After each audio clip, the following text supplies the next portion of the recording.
তো মার্জিনের কাজটা মার্জিন থেকে করা যায়, যেটা পূর্বের ভিডিওতে আছে। তারপর যেখানে আছে ওরিয়েন্টেশন, রুটেড ল্যান্ডস্কেপ বলতে বর্তমানে এটি প্রোটেটে আছে, বর্তমানে প্রোটেটে সিলেক্টেড করা। প্রোটেট বলতে কাগজটি এইভাবে আছে, লম্বালম্বিভাবে আছে। আমি যদি কাগজটি ঘুরে নিতে চাই, ল্যান্ডস্কেপ যে কাগজটি ঘুরে নিলাম, এখন আমার ডান দিকে আসছিল 1/2 ইঞ্চি, ওইটা উপরে চলে গেছে, ডান দিকটা উপরে ঘুরছে, তাই ডান দিকটা উপরে গেছে, আর উপরের দিকটা বামে চলে গেছে। তো এইভাবে পেজকে ঘুরিয়ে দেওয়া, প্রিন্ট করলে লেখা পেজের মধ্যে এইভাবে আসবে। আমি যদি আবার প্রোটেক্ট করি, যে আমি আবার আগের মতো করে নিলাম। তো এই হলো প্রোটেক্ট ল্যান্ডস্কেপ, যেটি মার্জিনে, কাস্টম মার্জিনে গেলে এখানে পাওয়া যায়। তো মার্জিন থেকে কাস্টম মার্জিনে গিয়ে শুধু মার্জিনে কাজ করব। গেটের পজিশন লাগবে না, দরকার নাই, শুধু টপ বটম লেফট রাইট। তো ওরিয়েন্টেশন গেল। তারপর আছে কি সাইজ, আমি কি সাইজের পেজে প্রিন্ট করতে চাই এখান থেকে সিলেক্ট করবো। এখানে সিম্পল কতগুলো সাইজ দেওয়া আছে, এর মধ্যে সবগুলো সাইজ ব্যবহার করা হয় না। বেশিরভাগ অফিসিয়াল কাজে A4 সাইজ কাগজটি ব্যবহার করা হয়। A4 সাইজ বলতে এখানে লেটার সাইজ সিলেক্ট করা আছে, আমি A4 এ ক্লিক দিলাম, এই যে A4 সাইজ হয়, এটা এখন A4 সাইজে সিলেক্টেড করা আছে। A4 সাইজ বলতে 8.27 ইঞ্চি প্রস্থ আর 11.69 ইঞ্চি লম্বা, এটা হচ্ছে A4 সাইজ। তো আমি যদি প্রিন্টার মেশিনে A4 সাইজ কাগজ দিই, তাহলে এখানে A4 সাইজ সিলেক্ট করতে হবে। আর প্রিন্টার মেশিনে আমি যদি অন্য কোনো সাইজ দিই, তাহলে আমার এখানে ওই সাইজটি সিলেক্ট করতে হবে। যেমন সিম্পল আমরা যে দেশে যে স্টাম্পগুলো 100, 150 টাকা, 300 টাকা স্টাম্পগুলো, ওই স্টাম্পগুলো কিন্তু লিগ্যাল সাইজ থাকে, বা এই লিগ্যাল সাইজের কাগজে মাঝের মধ্যে ব্যবহার করা হয় কম। যদি আমি লিগ্যাল সাইজ কাগজে প্রিন্ট করতে চাই, লিগ্যাল সাইজ কাগজটি যদি আমি প্রিন্টার মেশিনে দিই, তাহলে এখান থেকে আমার লিগ্যাল সাইজ সিলেক্ট করতে হবে। যেমন লিগ্যাল, এই যে লিগ্যাল এখানে বরাবর 8.5 ইঞ্চি প্রস্থ, 14 ইঞ্চি লম্বা, এটি হচ্ছে লিগ্যাল সাইজ কাগজ। আমি লিগ্যালি সিলেক্ট করছি, কাগজটি লম্বা হয়ে গেছে, এটি লিগ্যাল সাইজ কাগজ।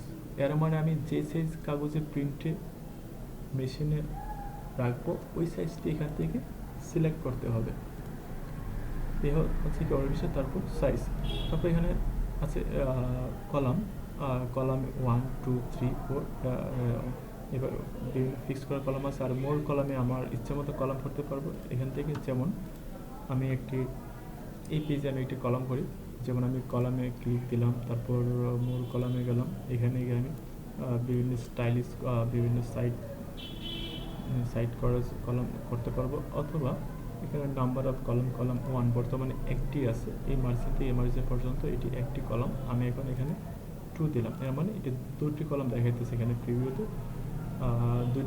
দুইটা কলামের প্রস্থ থাকবে, এই যে এখানে ইকুয়ালিটি চিহ্ন দেওয়া আছে, এই যে প্রত্যেকটি কলামের প্রস্থ 3 ইঞ্চি।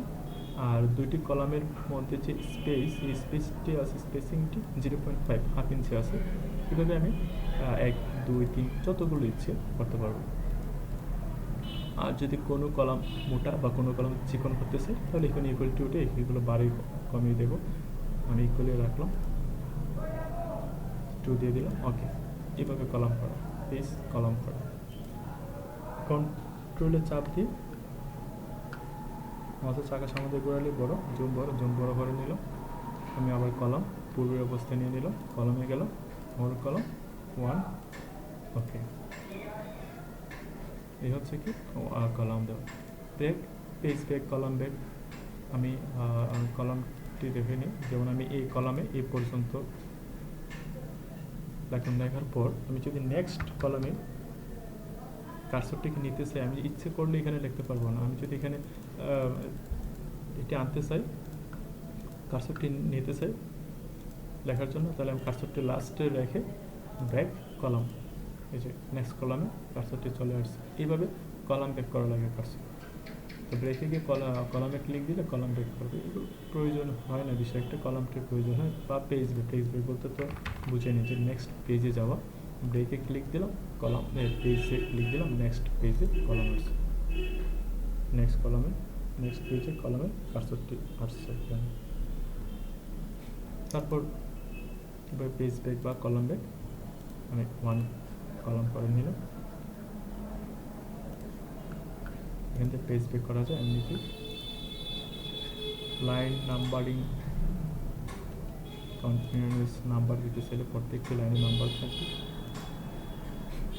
আমি এটা পেজ নাম্বার আমি এটা ওটির নামে দিয়ে দিলাম, নাম্বার প্রয়োজন এগুলো লাগবে না। ওয়েটার মার্ক,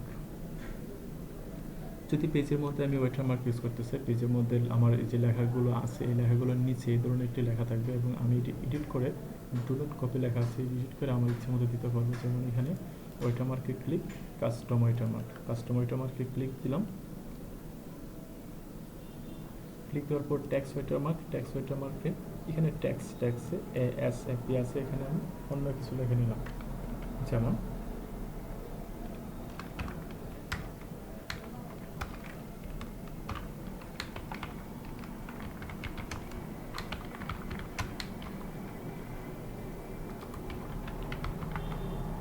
লিখে নিলাম। ল্যাঙ্গুয়েজ তো ইংলিশে, ট্যাক্স তো আমি লিখে নিলাম। ফন্ট স্টাইল চেঞ্জ করতে পারবো, আদার্স অন্য কোনো ফন্ট। যদি আমি বাংলা লেখা কপি করে যদি আমি এখানে বাংলা লেখা লিখতে চাই, এখানে লেখা যায় না, সমস্যা হবে, তাহলে আমি পেজ আগে বাংলা লিখবো, বাংলা লেখা ওই লেখাটা কপি করে এখানে পেস্ট করব। পেস্ট করার পর এখানে আমি ফন্ট বাংলা সিলেক্ট করে দেব। বাংলার বেলা ইংলিশের বেলা যেহেতু এটা আমি ইংরেজি লেখা লিখছি, এখান থেকে আমি ইংরেজি ফন্ট সিলেক্ট করে বিভিন্ন স্টাইলিশ ফন্ট করতে পারবো।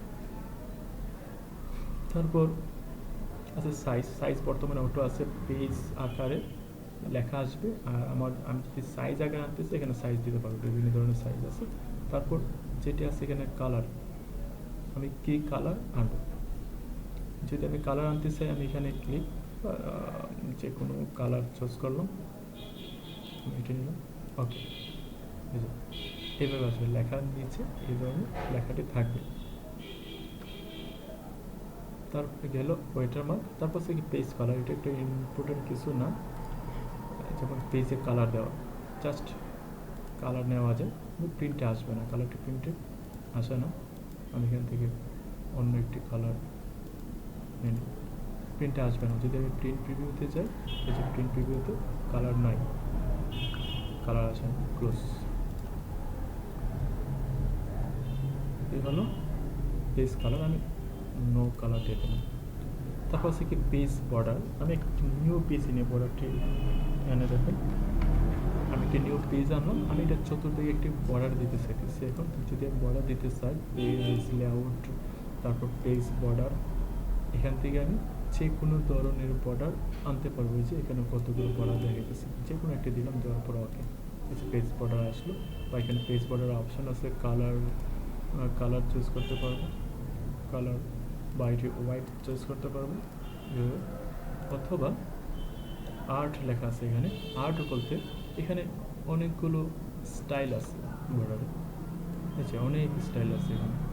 আমি যে স্টাইলে বর্ডার আনতেছি ওই স্টাইলে ক্লিক, তারপর ওকে, এইভাবে বর্ডার আনতে পারবো। বা আমি যদি বর্ডার মোটা চিকন করতে চাই, যে হোয়াইট এইভাবে বর্ডার মোটা বা চিকন আমার ইচ্ছে মতো করতে পারবো। তারপর যদি আমি বর্ডারটি উঠিয়ে দিতে চাই, হ্যাঁ ওকে, এইভাবে বর্ডারটি উঠিয়ে দেওয়া যায়। তো পেজ বর্ডারে ক্লিক, আর্টে ক্লিক, যে কোনো একটা বর্ডার ক্লিক, তারপর ওকে দিলে বর্ডারটি আসে।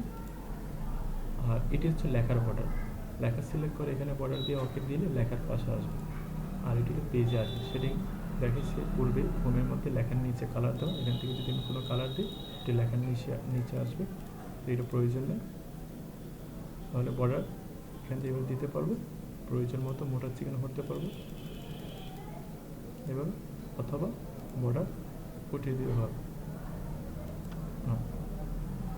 তারপর ওকে, এই হলো বর্ডারের কাজ। তাহলে পেজ বর্ডার দেওয়া এটা থেকে, আর এটা থেকে পেজ কালার, এটা থেকে পেজে ওয়েটার মার্ক লেখা, ব্রেক, নেক্সট পেজে যাওয়া, বা কলাম করে সাইজ করা বা ওরিয়েন্টেশন, এতটুকু।